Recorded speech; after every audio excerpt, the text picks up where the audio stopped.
Well, good afternoon. This is one of my regular meetings with Secretary of Defense Carter, General Dunford, and our entire military leadership, including our Joint Chiefs of Staff and our combatant commanders from all around the world.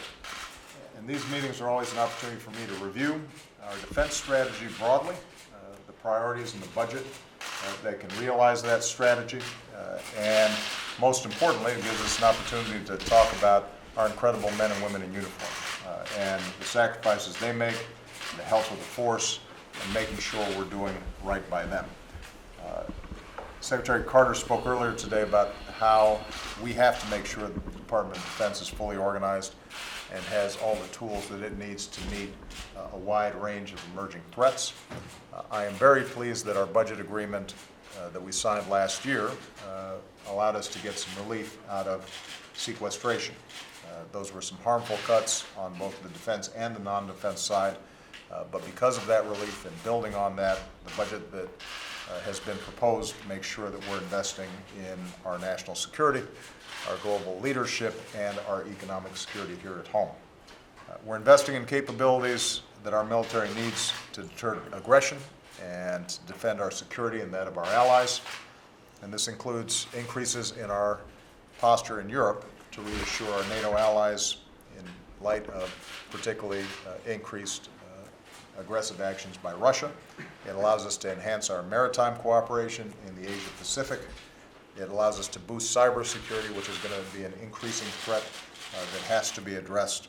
It allows us to invest in the future of our force, support our military families, and make sure that our technological edge is maintained relative to forces all around the world. This will also be an opportunity for us to review the military campaign against ISIL.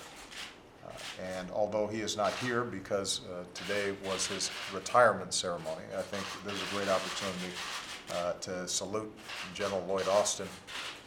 He served our nation in uniform for nearly 41 years, including his repeated tours in Iraq. As commander of Central Command, he oversaw the operations from Afghanistan to Iraq and our campaign against ISIL.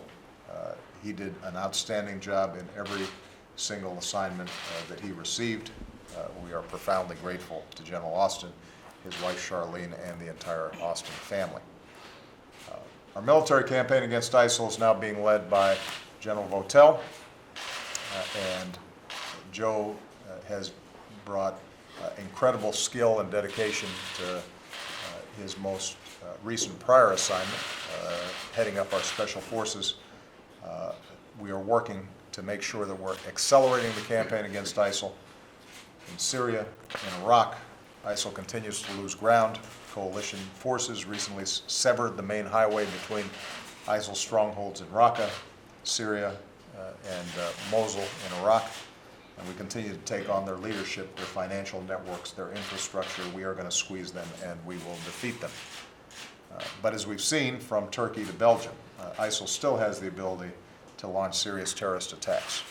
One of my main messages today is that destroying ISIL continues to be my top priority. And so we can no longer tolerate the kinds of positioning that is enabled by them having headquarters in Raqqa and in Mosul. We've got to keep on putting the pressure on them. And obviously, that is not just a military operation, that is an intelligence and diplomatic effort as well.